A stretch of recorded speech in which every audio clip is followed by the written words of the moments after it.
আমি তারেক বলছি। জি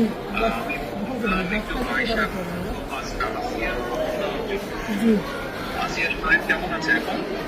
ভালো না, রক্ত ব্লাড দিচ্ছে, ব্লাড দিচ্ছে। আচ্ছা আচ্ছা আচ্ছা আচ্ছা। তো আমি আমাদের ওখানে যারা নেতা কর্মী আছে, বেশ করে নয়ন আছে, ওখানে ওকে আমি বলেছি আমাদের মাগুরায় যারা নেতৃত্ব আছে তাদেরকে আমি বলেছি যে তারা আপনার পাশে থাকবে, তারা আসিয়ার পাশে থাকবে, যাতে আসিয়ার ন্যায় বিচার হয়। জি আসিয়ার সাথে যারা অন্যায় করেছে তারা যাতে শাস্তি পায়। এর জন্য আমাদের অবস্থান থেকে আমরা চেষ্টা করব, যতটুকু সম্ভব আমরা চেষ্টা করব যাতে দেশের আইন অনুযায়ী আপনারা যাতে সঠিক বিচার জি এবং একই সাথে আমি নয়নকে বলেছি যে আসিয়ার জন্য চিকিৎসার জন্য যেসব ব্যবস্থা নেওয়া সম্ভব সেই সব ব্যবস্থাগুলো আমরা চেষ্টা করবো আমাদের দলের অবস্থান থেকে। না, ওই ওই নয়ন ভাই খুব করেছে আমার জন্য। আমার যে খোলাফান আছে ওরা সারা রাত যাবে, আমার জন্য যা লাগে সব দিচ্ছে। আমরা ওনার নির্দেশে করেছি।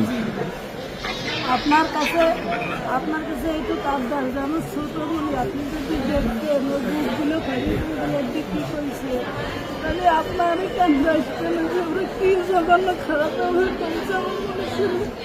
আপনার কাছে এইটুকু অনুরোধ যে আমার শাস্তি তো দেবেনি, আর আমার দিকে মনে ক্ষতি করেছে ওরা, একটু আপনার কাছে আবদার চাইব, একটু হিসাব দিলাম আমি।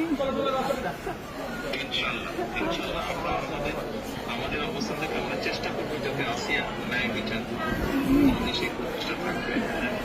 আপনি চিন্তা করবেন না, আসিয়ার চিকিৎসার জন্য যা কিছু প্রয়োজন আপনি যদি কিছু মনে করেন আমাদেরকে জানাবেন, ঠিক আছে? এতে নিয়ে টেনশন করবেন না। ভাই আসবে আমার সাথে।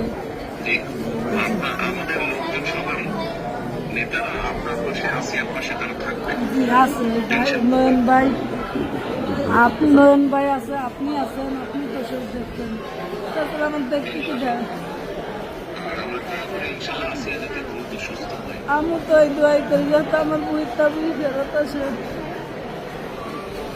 ইনশাআল্লাহ টেনশন করবেন না, চিন্তা করবেন না, দেশের মানুষ আপনার পাশে আছে। দেখতেছি তো আমি। আচ্ছা আচ্ছা আর দোয়া করবেন আমার মধ্যে। ইনশাআল্লাহ দোয়া করি ভালো থাকবেন। জি, আসসালামু আলাইকুম। জি স্যার, আসসালামু আলাইকুম স্যার। আসসালামু আলাইকুম। আসসালামু আলাইকুম। আব্বা কার সাথে কথা বললেন?